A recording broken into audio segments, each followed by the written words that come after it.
ಗಣೇಶ್ ಪ್ರಸಾದ್ ಆಗ್ಬೋದು, ವಿರೋಧ ಪಕ್ಷದಲ್ಲಿ ಕೆಲಸ ಮಾಡ್ತಕ್ಕಂಥ ನಿರಂಜನ್ ಆಗ್ಬೋದು, ಇಬ್ಬರಿಗೂ ಕೂಡ ಈ ಕ್ಷೇತ್ರದ ಜನ ಮತ ಹಾಕಿದ್ದಾರೆ. ನೀವು ಮತವನ್ನ ಪಡೆಯುವ ಸಂದರ್ಭದಲ್ಲಿ ನಮ್ಮ ಗಲ್ಲಿ ಗಲ್ಲಿ ಬೀದಿ ಬೀದಿ ಮತ್ತೆ ನಮ್ಮ ಹಳ್ಳಿಗಳಿಗೆ ಬಂದು ನಿಮ್ಮ ಸೇವಕರಾಗಿ ಕೆಲಸ ಮಾಡ್ತೀವಿ ಅಂತೇಳಿ ಇವತ್ತು ನೀವು ರೈತರು ಚಳುವಳಿ ನಿರತರಾಗಿರ್ತಕ್ಕಂಥ ಸಂದರ್ಭದಲ್ಲಿ ನಾವು ಕರೆ ಮಾಡಿ ನೀವು ಸ್ಥಳಕ್ಕೆ ಬನ್ನಿ, ನಮ್ಮ ಸಮಸ್ಯೆ ಆಲಿಸಿ ಅಂತ ಹೇಳಿದ್ರೆ ನನಗೆ ಬೇರೆ ಬೇರೆ ಕೆಲಸ ಇದೆ, ನಾ ಬರ್ಲಿಕ್ಕೆ ಆಗೋದಿಲ್ಲ, ನಾ ಆಮೇಲೆ ಬಂದಾಗ ಭೇಟಿ ಮಾಡ್ತೀನಿ ಅಂತ ಹೇಳಿದ್ರೆ ಇಂಥ ನಿರ್ಲಕ್ಷ್ಯ ಮಾಡ್ತಕ್ಕಂಥ ಶಾಸಕರುಗಳು ಮತ್ತೆ ಚುನಾಯಿತ ಪ್ರತಿಗಳು ಜಿಲ್ಲಾ ಮಂತ್ರಿಗಳಿಗೆ ತಕ್ಕ ಪಾಠವನ್ನು ಕಲಿಸ್ತಕ್ಕಂಥ ಚಳುವಳಿಯನ್ನ ಸಂಘಟನೆ ಹಮ್ಮಿಕೋಬೇಕಾಗ್ತದೆ. ಇಂಥ ಮೈಗೂಡಿಸ್ತಕ್ಕಂಥ ಚಾಳಿಯನ್ನ ಚುನಾಯಿತ ಪ್ರತಿಗಳು ಕೈ ಬಿಡಬೇಕು. ರೈತ ಚಳುವಳಿ ಮಾಡ್ತಾನೆ ಅಂತ ಹೇಳಿದ್ರೆ ನಿಮ್ ಕೈಲಿ ಮಾಡಕ್ಕಾಗದೆ ಕೆಲಸವನ್ನ ಮಾಡಿಸ್ಲಿಕ್ಕೆ ಬಂದಿರೋದು ರೈತ. ನಾವು ನಿಮ್ಮ ಕುತ್ತಿಗೆ ಪಟ್ಟಿ ಇಟ್ಕೊಂಡು ಕೇಳ್ತೀವಿ.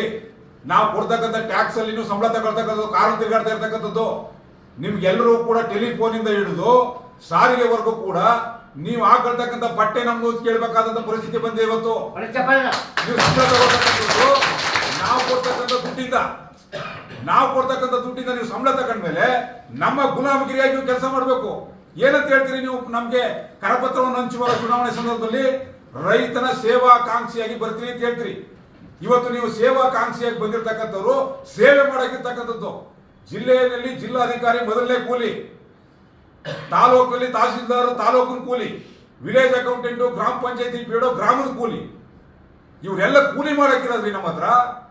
ಇಂಥ ವ್ಯವಸ್ಥೆ ಒಳಗಡೆ ನಮ್ಗೆ ಕೆಲಸ ಮಾಡಕ್ಕಿರ್ತಕ್ಕಂಥ ಸೇವಕರು ಇವತ್ತು ಬಹಳ ದಿಮಾಕಿನ ಉತ್ತರ ಕೊಟ್ಟರೆ ನಾವು ಕೇಳಕ್ ತಯಾರಿಲ್ಲ.